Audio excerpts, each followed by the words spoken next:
Que bueno, mi gente, Calix here. I just wanted to give some quick thoughts real quick, some pros and cons of the Pack versus Bradley fight.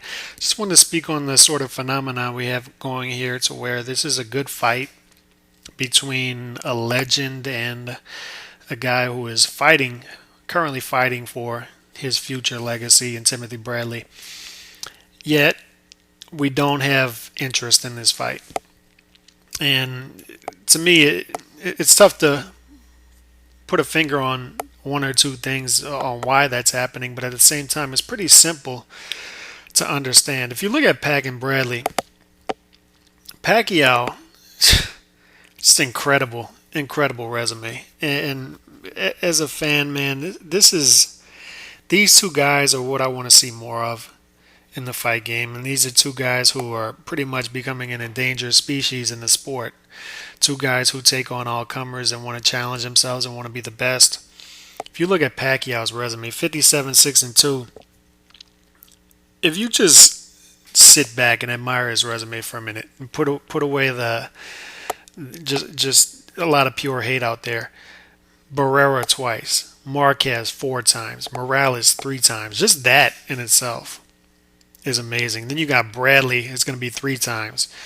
Mayweather, Algieri, Rios, Mosley, Margarito, Colati, Cotto, Hatton, De La Hoya, and Diaz. I think that's 22, 23, 22 fights right there. All pretty tough fights. And like I said, just Barrera, Marquez, and Morales fighting those guys 9 times and fighting Bradley 3 times. That's 12 fights right there between Barrera, Marquez, Morales, and Bradley. All right, I want to see how many guys can go through that gauntlet and still be fighting. 60, what is it, 66 fights in. Incredible. And you look at Bradley, sort of cut from the same cloth. Not as talented, obviously, but still tough as nails and still finds a way to win these fights and wants to fight the best guys out there. And if he had it, I'm sure he would had his way. He'd have fought Mayweather by now and fought some of these top guys at 47, the Thurmans and the Brooks of the world. But unfortunately, the politics of boxing won't allow him to do that. But Pacquiao 3 times, Rios, Vargas, Diego Chavez, a fight that he did not. That was a fight he won. Marquez, Provodnikov, Alexander, Peterson, Campbell, Holt, and Witter.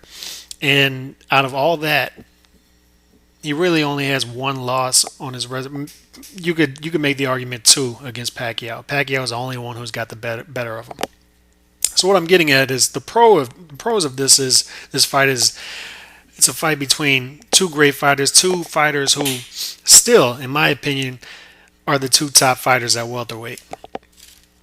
You can make the argument that, yeah, Kell Brooks stylistically would beat them and that Thurman has more talent at this point, maybe, or, I wouldn't make those arguments, but you could certainly make those arguments that there are better fighters at this point, but not top fighters.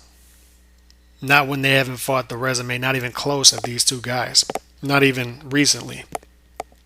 And as far as the pay-per-view goes and why it's not attracting people, it's tough to sell a pay-per-view. People forget that. They get spoiled sort of with the Mayweathers and the Pacquiaos of recently and Canelo doing the numbers that he's been doing. And, they saw De La Hoya for a while do those type of numbers and Tyson. But it's tough to sell a pay-per-view. Most people who are doing pay-per-views are doing 200, 300, 400,000. That's what Mayweather used to do. That's what Pacquiao was doing for a while.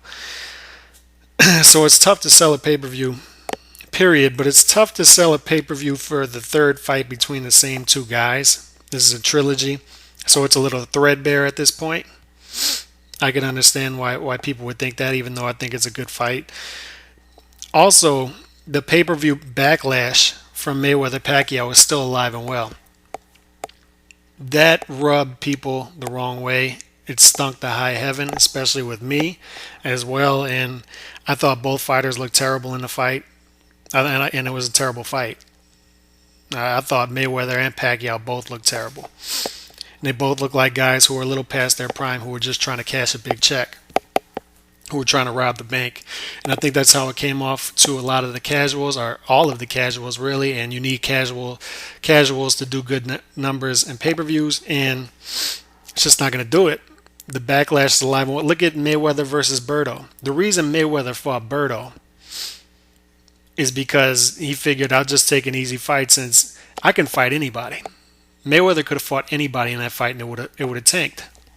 Coming off of the Mayweather Pacquiao debacle, that fight was going to tank no matter who he fought. So he figured, I'm going to just fight an easy fight, make some quick money, and get out of here. And the fight did what, 300 something thousand when he needed 1.1, 1.2 to break even for the fight? It was a disaster. And it's the same thing with Pacquiao at this point, especially 11-month layoff after that fight, and still the talk of the hurt shoulder. It's tough to sell. It's a tough sell to make after that debacle. Even 11 months later, it's still fresh in people's mind. And he's been away for a while. And that brings me to the PBC shiny stuff theory that I have, that even though I would make the argument Pacquiao and Bradley are the two top fighters at welterweight, it doesn't come up. Perception means a lot, obviously.